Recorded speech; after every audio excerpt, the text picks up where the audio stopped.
Assalamualaikum warahmatullahi wabarakatuh. Yang terhormat kepada Bapak As'ad selaku dosen pengampu mata kuliah agama. Perkenalkan, nama saya Rizka Hilyatus Saada. Saya dari kelas Fakultas Bahasa Indonesia dan Sastra sore. Hari ini saya akan menjelaskan tema-tema agama Islam. Yang pertama ada sumber-sumber hukum Islam, yang kedua ada politik dalam Islam, yang ketiga ekonomi Islam, dan yang terakhir toleransi antar umat beragama dalam Islam. Sumber-sumber hukum Islam terdiri dari 4 macam. Yang pertama ada Al-Quran, yang kedua ada As-Sunnah, yang ketiga ada Ijma, dan yang keempat ada Qiyas. Yang pertama Al-Quran. Pengertian Al-Quran merupakan istilah Arab yang memiliki arti bacaan. Al-Quran diturunkan oleh Allah melalui malaikat Jibril. Al-Quran diturunkan secara berangsur-angsur di kota besar Mekah dan Madinah sejak tahun 610 Masehi sampai kematian Nabi Muhammad tiba, yaitu pada tahun 632 Masehi. Istilah Al-Quran berasal dari kata kerja yang artinya membaca. Yang kedua adalah As-Sunnah.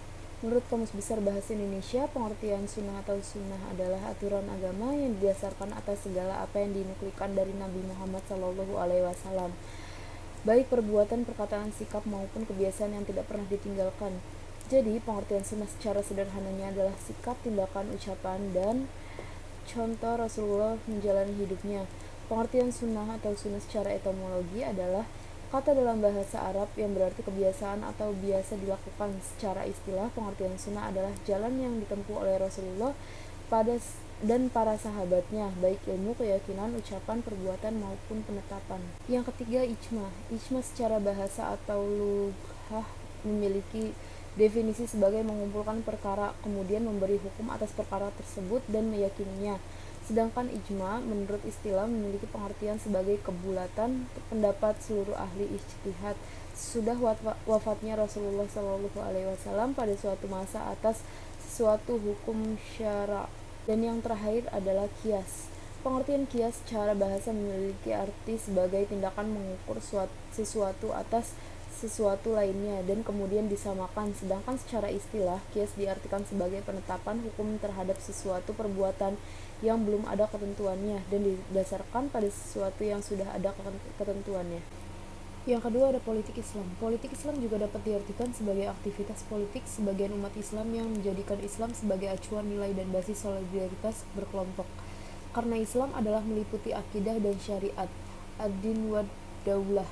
Hal ini tentu sangat berbeda dengan agama-agama lain seperti Kristen, Yahudi, Buddha, Hindu.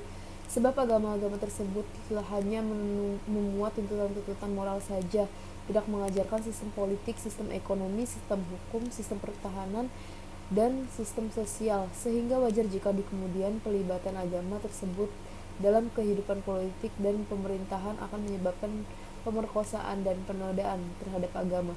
Karena pada dasarnya yang membuat aturan tersebut bukanlah Tuhan, tapi akal dan nafsu manusia. Sementara Islam yang bersifat syamil dan kamil, yaitu bersifat menyeluruh dan tidak memiliki cacat sedikit pun, mengatur seluruh sisi kehidupan manusia dari kehidupan individu, keluarga, bermasyarakat, dan negara. Terima kasih.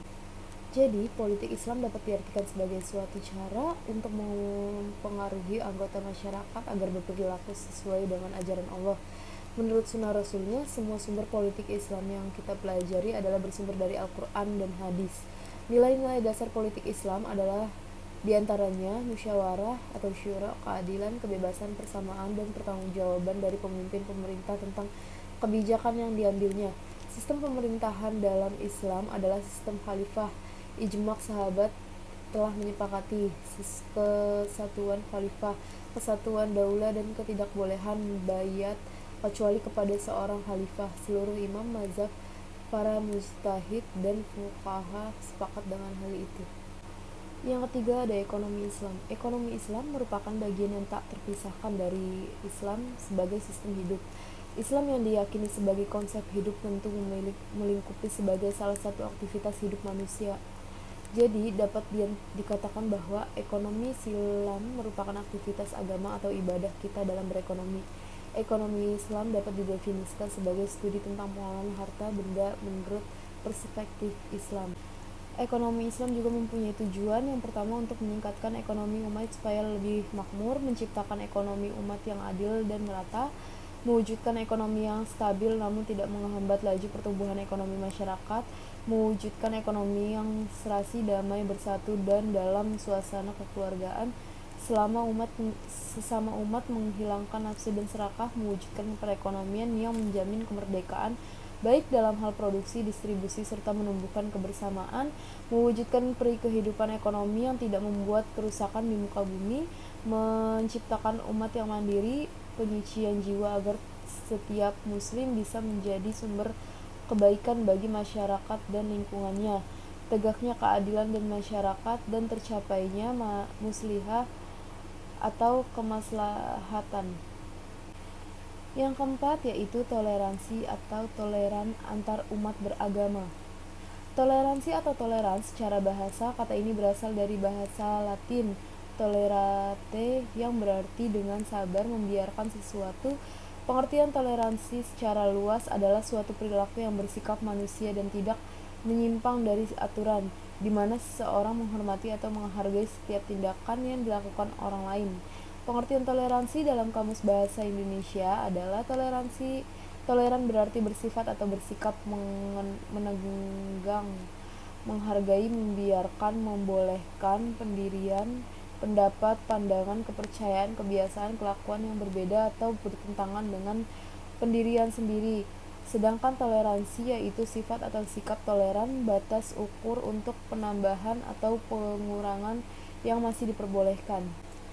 Adapun fungsi toleransi yaitu untuk menghindari perpecahan sehingga masyarakat harus dengan kesadaran dan menerapkan nilai toleransi. Indonesia terhindar dari perpecahan terutama berkaitan tentang agama.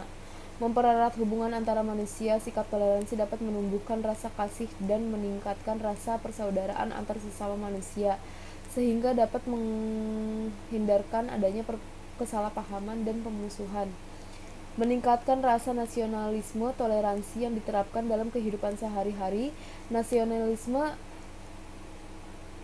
terhadap bangsa dan kewarganegaraan, karena bangsa yang maju adalah bangsa yang warganya dapat menerima perbedaan orang lain atau dengan keanekaragaman suku lain.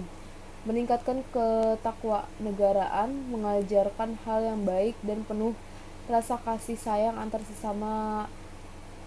Ketakwaan seseorang dapat terkait dengan manusia menerapkan ajaran agamanya masing-masing. Agama Islam yang sesungguhnya adalah agama yang damai, mengajarkan kasih sayang dan cinta sesama. Hal itu dapat dibuktikan dengan kehadiran Rasulullah Nabi Muhammad SAW sebagai nabi yang diutus rahmat bagi seluruh umat manusia, bahkan bukan hanya kepada manusia tetapi tumbuh-tumbuhan, binatang sekalipun. Allah Subhanahu wa taala berfirman dalam QS Al-Nabiyah ayat 21 sebagai berikut. Yang terjemahannya adalah, dan tidaklah kami mengutus engkau melainkan sebagai rahmat bagi semesta alam. Berdasar dari ayat di atas, maka dapat dipahami bahwa Nabi Muhammad SAW yang telah dikirim sebagai sumber rahmat bagi seluruh umat manusia, sehingga dapat dipastikan bahwa baik beliau ataupun para pengikutnya tidak akan mungkin menjadi sarana kerusakan dan penderitaan bagi siapapun di dunia. Itulah ajaran Islam yang sesungguhnya, yaitu mengajarkan kedamaian dan kasih sayang. Baik, sekian atas penjelasan dari keempat materi yang saya bawakan hari ini. Kurang lebihnya saya mohon maaf. Wabillahi taufiq wal hidayah. Wassalamualaikum warahmatullahi wabarakatuh.